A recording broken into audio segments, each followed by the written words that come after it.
So, dito nga po mga kalingap mga ka-EDC, Viancy, sinabi na kay Kalingap Edu ang kanyang nararamdaman. So, ano nga ba ito? Yan po yung ating pag-uusapan po mamaya mga kalingap mga ka-EDC. Pero bago po natin ipagpatuloy ang video ito sa mga bago pa lang po sa ating munting channel, huwag po natin kalimutang suportahan ang ama ng Kalingap, Kuya Val Santos Matubang at Kalingap Rob. At paunawa, panoorin po muna ang full video bago mag-comment para malaman ang nilalaman nito. So, dito nga po mga kalingap mga ka-EDC, Viancy, sinabi na kay Kalingap Edu ang kanyang nararamdaman. So, ano nga ba ito, no?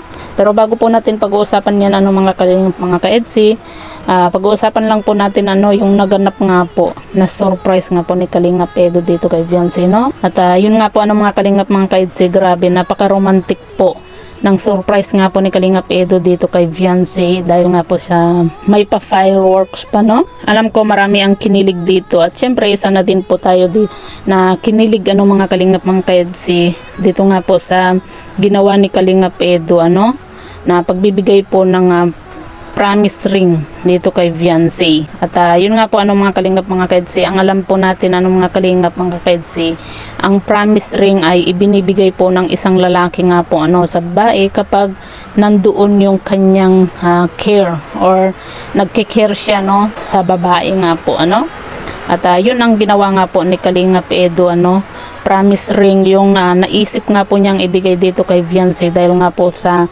nagke-care siya dito kay Viancy. Kasi sa tinagal-tagal na din po ng buwan, ng araw, ng buwan na pagsasama po nila ni Viancy, talagang magkakaroon din po talaga ng pagkikare nga po itong si Kalingap Edu dito kay Viancy.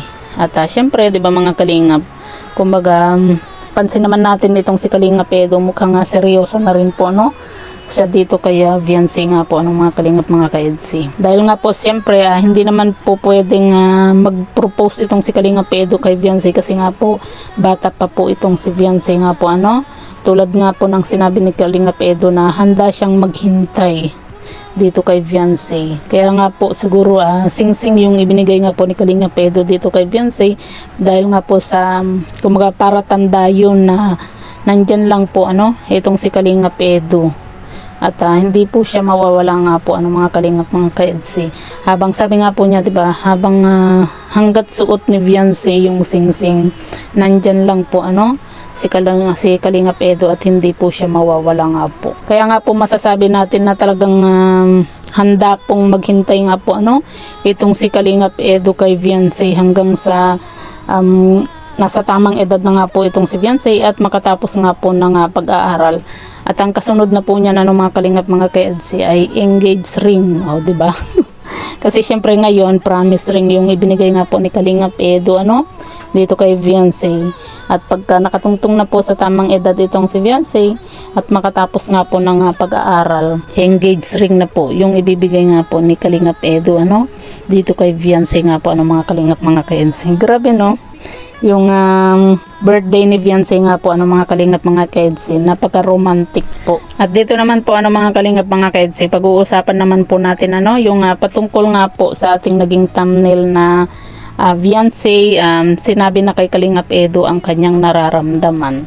Diba kung matatandaan nyo mga kalingap mga ka-EDC, nung ibinigay nga po ni Kalingap Edu yung sing-sing nga po dito kay Viancy, sabi nga po ni Viancy na sana daw po wag daw pong magsawa nga po itong si Kalingap Edu sa pagsuporta nga po sa kanya. At ang sabi nga po ni Viancy nga po mga kalingap mga ka-EDC dito kay Kalingap Edu, kumbaga minsan iniisip, parang tingin daw po niya pagod na itong si Kalingap Edu nga po. Kaya sabi nga po ni Viancy na sana wag daw pong magsawa nga po itong si Kalingap Edu sa pagsuporta nga po sa kanya, diba? Kaya sabi naman po ni Kalingap Edu na kumbaga magpahinga lang kapag pagod. Sabi nga po ni Kalingap Edu dito kay Viancy nga po mga kalingap mga ka-EDC. At yun nga po mga kalingap mga ka-EDC, grabe yung naganap na birthday nga po ni Viancy talagang sobrang nakakakilig, nakakatouch, lalo na po sa mga mensahe nga po ng bawat isa nga po dito kay Viancy. So, yan po mga kalingap mga ka-EDC, po yung masasabi nga po ninyo sa video ito. I-comment nyo lang po sa ibaba at babasahin po natin isa-isa.